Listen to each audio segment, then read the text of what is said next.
আল্লাহর তিনটি নাম পড়ে দোয়া করলে 7 আসমান ভেদ করে আরশে আজিমে পৌঁছে যায়।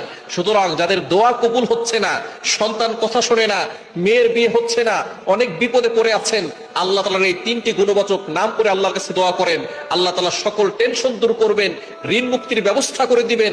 মেয়ের বিয়ে হচ্ছে না, বিয়ের ব্যবস্থা করবেন। অভাবে আছেন, অভাব দূর করে দিবেন। রিজিকের কোনো টেনশন থাকবে না।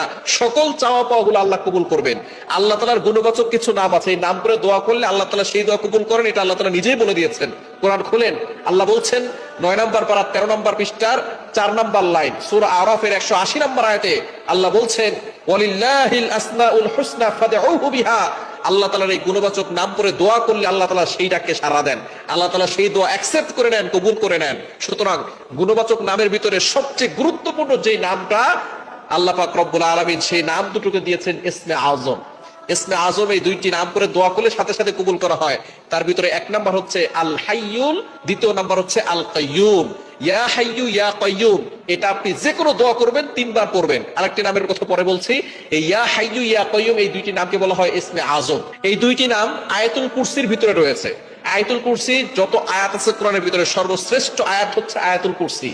3 নম্বর পারার 1 নম্বর পৃষ্ঠার 8, 9, 10, 11, 12 নম্বর লাইনগুলোতে সূরা বাকারার 255 নম্বর আয়াতে হচ্ছে আয়াতুল কুরসি।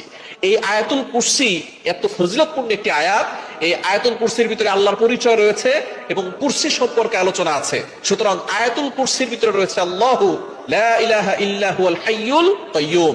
আল হাইয়ুল কাইয়ুম আল্লাহ তাআলার গুণবাচক দুইটা নাম, এই নাম দুটোকে বলা হয় ইসমে আযম।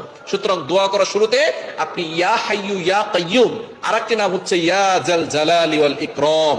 এই নামটা আমরা অনেকেই জানি, এই নামের ফজিলত সম্পর্কে আমরা অনেকে জানি। এখন আর ফজিলত বলবো না, ইয়া জাল জালালি ওয়াল ইকরাম করে দোয়া করলে আল্লাহ তাআলা সেই দোয়াটা কবুল করেন। সুতরাং আপনি এই তিনটি নাম ইয়া হাইয়ু ইয়া কাইয়ুম ইয়া জাল জালালি ওয়াল ইকরাম এই তিনটি নাম 3 বার পড়ে এরপরে আপনি আল্লাহর কাছে দোয়া করবেন। অবশ্যই শুরুতে দুরূদ শরীফ পড়বেন। দুরূদ শরীফ না পড়লে কোনো দোয়া আল্লাহর কাছে পৌঁছে না। এই দোয়াটা পেন্ডিং অবস্থায় থাকে, মুআল্লাকুন ঝুলন্ত অবস্থায় থাকে। দুরূদ শরীফ পড়লে সাথে সাথে এটা আল্লাহ পাক রব্বুল আলামিনের কাছে চলে যায়, আরশে আজিমে গিয়ে নক করে। সুতরাং দুরূদ শরীফ অবশ্যই পড়বেন। দুরূদের ভিতরে সর্বশ্রেষ্ঠ দুরূদ হচ্ছে দুরূদ ইব্রাহিম, যেটা নামাজের ভিতরে পড়ি, এটা পড়বেন। অথবা অন্যান্য দুরূদও পড়তে পারেন।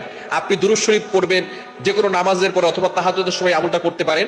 যে কোনো নামাজের পরে দুরূদ শরীফ 3 বার পড়বেন, পড়ে এরপরে আপনি ইয়া জাল জালালি ওয়াল ইকরাম ইয়া হাইয়ু ইয়া কাইয়ুম 3 বার করে পড়ে এরপরে আপনি আল্লাহর কাছে দোয়া করবেন। দেখবেন আল্লাহ তাআলা আপনার সকল চাওয়া পাওয়াগুলো কবুল করবেন।